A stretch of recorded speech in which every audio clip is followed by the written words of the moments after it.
Okay, people, so this is another very classic question.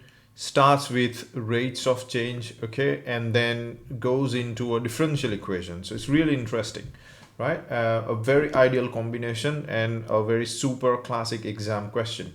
So as we know, the rates of change, say if you've got volume with respect to time, yeah, time is ever changing. So this is our chain rule, right? So I would say volume with respect to radius, for example, times radius with respect to time, okay?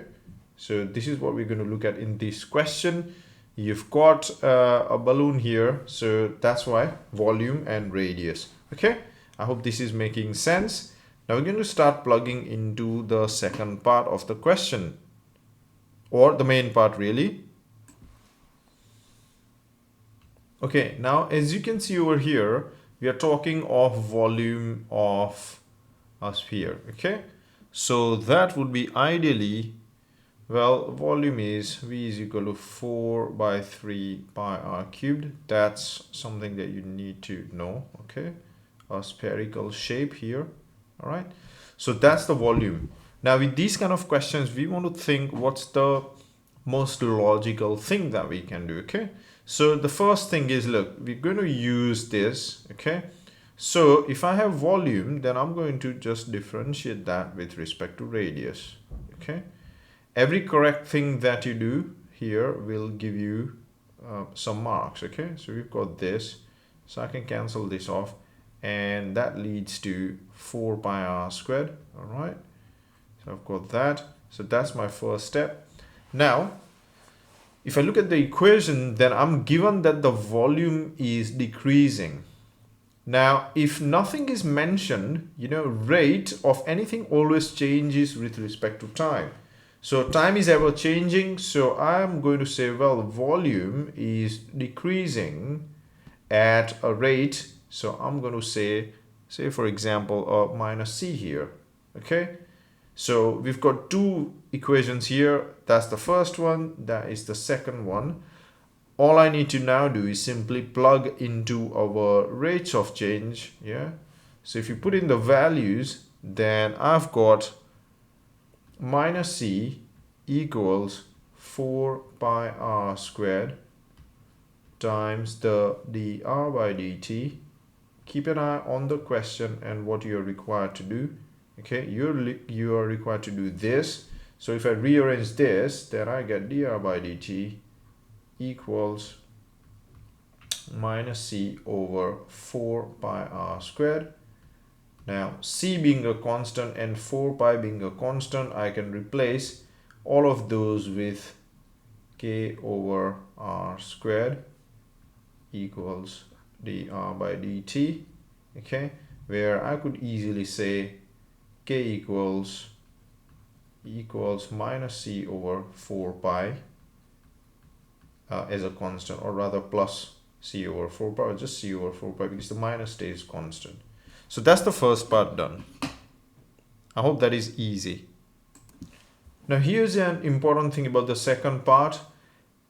Remember, you've been given all this and it talks about differential equations, okay? So now if you're solving a differential equation, solve the differential equations. We are actually solving this. So part B is independent of part A. So if you struggle with A, you can still move on to B, okay? It is differential equation, so I'll separate the variables first. So very simply, I'm going to say the dr, and I'll bring the minus r squared, or just the r squared, not the minus sign, okay? So I'll do that, equals minus k times dt, okay? So I've separated my variables. Now I could integrate this. Again, a very easy thing to do. So integration gives me r cubed over 3 equals minus kt plus. Now I'm going to put the constant as a because I've been using c in the previous one, part A, so I'll just keep it a, okay? Now this particular instance that you've got over here is a solution, but it's not a particular solution, right? It is, you'd call it not a particular solution. Okay, so what I'll do is, to get a particular solution, I would use in this information, okay, or these information that is given to me. So this is the general solution. Now I'm going to write down, when the radius is 0, I've got at time t equals 0, the radius is 40 centimeters. So that's what's given to me. Radius is 40 when t is 0. I have to use this into the equation. Let's actually put this on, okay? So I get 40 cube over 3 equals, when t is 0, then I just get the value of a. Now this is an important value, okay? So I'm getting this value over here. So if I extend this, then I get this value. That's from the first piece of information. Now in the question, I've got the second piece of information which I can use after 5 seconds. So when t is 5, then the radius is 20. Well, I've got 3 variables for my solution. So I've got a value which I'll be using. I can put in t as 5 and I'll put r as 20, and I will be looking for a value of k. Okay, so subbing in these values in the equation, r is 20, so if I put that in there, I've already got my t value as 5, so I've got a minus 5t here, and if I put a as 64000 over 3, if I simplify all this, right, then I'm getting a value here of the constant k here, which is in this equation here, right? Okay, so if you do this calculation, then I get the k value to be a number which is this. You'd use that. You can use your calculator to actually get this value. Okay, so now if we want to summarize what we have got, we've got all the variables. So I'm just going to put in the final answer. So I'm going to change something here. So in my general solution, which was this, I've managed to get my k value and the a value. So if I substitute all of this in there, then you can see that I'm getting these values over here.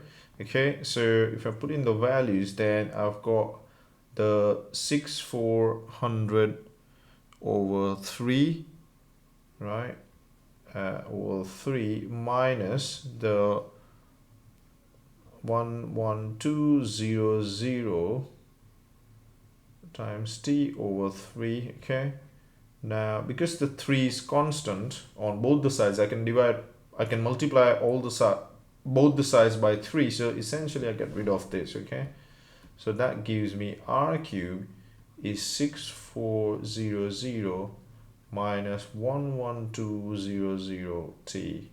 Now this is a particular solution because you are being asked to find r in terms of t, and this is exactly what we've got here. Okay guys, so this is a complete equation linking r in terms of t. You can see there are no variables involved except for the t. Okay, so this is our final answer. Now we can move on to the next part of this, which is the 2-mark question. Okay, so now there are limitations on this. So this is 2 marks. You can see we can derive and continue from our main equation. So because it's a balloon essentially, and it says that the balloon is going to come down at some part in the question at the top, right? It says over here, that the volume of balloon continues to decrease at a constant rate until the balloon is empty. Now when the balloon is empty, essentially it's just, there's no radius here. Okay, so you can say radius is 0. So effectively this equation that we are looking at equals this. So you've got to look at this. The radius will be 0 or more, isn't it? So if you write in these values here, then you've got a variable here, and the question says find the limitations of the time value. So if you rearrange this, then what you've got is 64,000 is equal to 1,200 and t, and then t should be less than or equal to this value. Okay, so if you rearrange this, well, that just happens to be leave it as a fraction, so it's 40/7 in its simplest form. So essentially what this means is that the spherical balloon will come down and become a small, like it will just shrink completely in less than this time. That's the meaning of that. You just leave it like this for your 2 marks, okay? And that's done.